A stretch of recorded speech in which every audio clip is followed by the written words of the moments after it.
Well, speaking of ringing a bell, Brian, Yeah? we're going to ring the bell on the next match, ain't we? What was the next match?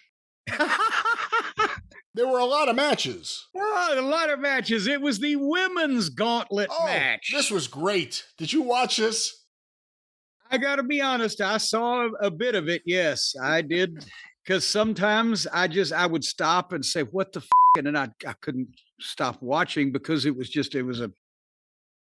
a spectacle. Everyone had a second. And every second got involved in the match. Yeah, and some people are just, were fighting amongst each other that weren't in the thing. They had 12 official participants. I'm saying there's a one with, hold on, there's 1 second, 2 second, 3 seconds. Potentially somebody else ran in. Yeah, there's about 20 people involved in this thing. So as they start with Statlander and Megan Brain, who brought Penelope Ford with her for some reason. And in order of descending appearance, Willow Nightingale, Ty Mellow Yellow came out with Anna Jay, and that's when Penelope Ford and Harley Cameron just showed up, and she and Anna Jay got in a fight with Penelope, and they all ran off. That was the funniest thing. Because Penelope just slaps Anna Jay, and she, her and Harley don't do anything. And she just goes, "You bitch!" And then they all just run. Yes. Even the commentator started laughing at that. And I think was it Penelope Ford or no, it was Anna Jay that was just doing the light little fist clubbing in the vicinity of one of the girls while they were. So then it was Thecla. And then Julia Hart, and she came out with Sky Blue, who just got in the ring whenever she wanted, even though she wasn't in the match and was doing stuff with people. So and everywhere you looked, it was some of the fakest looking shit that you're ever going to see in a wrestling ring.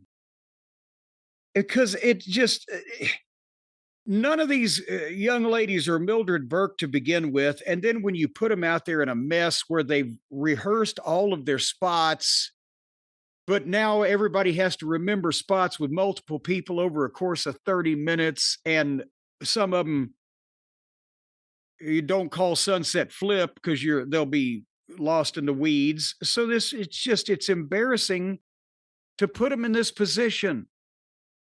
But everybody gets to play. Queen Iota showed up. Then Mina Mellons. Then Athena.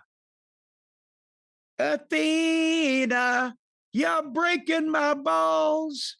You're snapping my spinal column. She's a stiff little thing. That's a hell of a decision you made there. Everyone thinks you would have gone with the Who, Athena, but I guess that's low-lying fruit. You went for something a little more, wow, where did that come from? Yeah, well, I just like the tune better.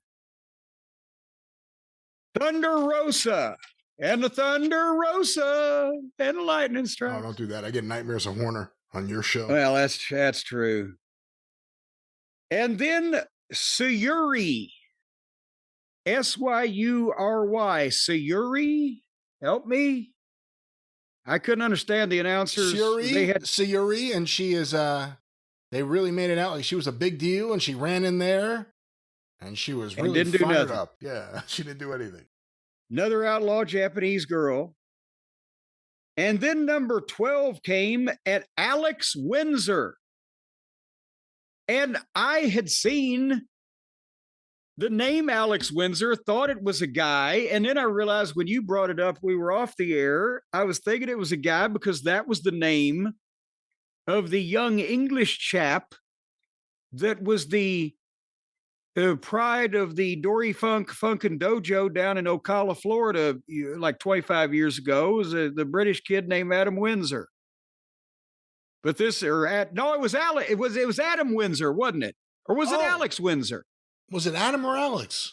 Dory's was Adam, and this is Alex. So I thought Alex was Adam's son or brother, but it's his daughter or sister.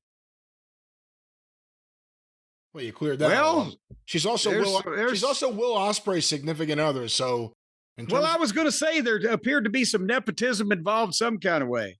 So in terms of his issues with flying back and forth, maybe this will make it a little easier now that Tony's hired his wife.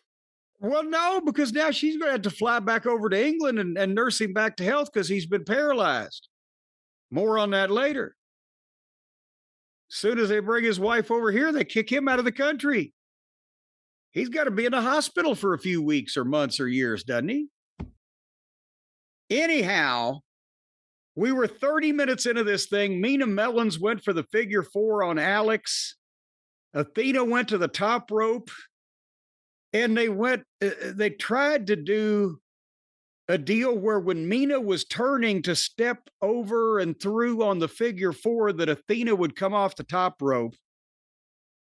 And she did with something where on the way past Mina, she grabbed her head on the way down and crashed and burned next to Mina, with Mina kind of being jerked down on top of her.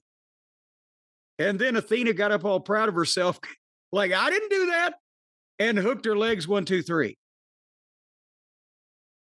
So Athena won, but, it looked like she had just kind of hurt herself there instead of the other young lady. Did you catch that, Brian? Yeah, I caught that.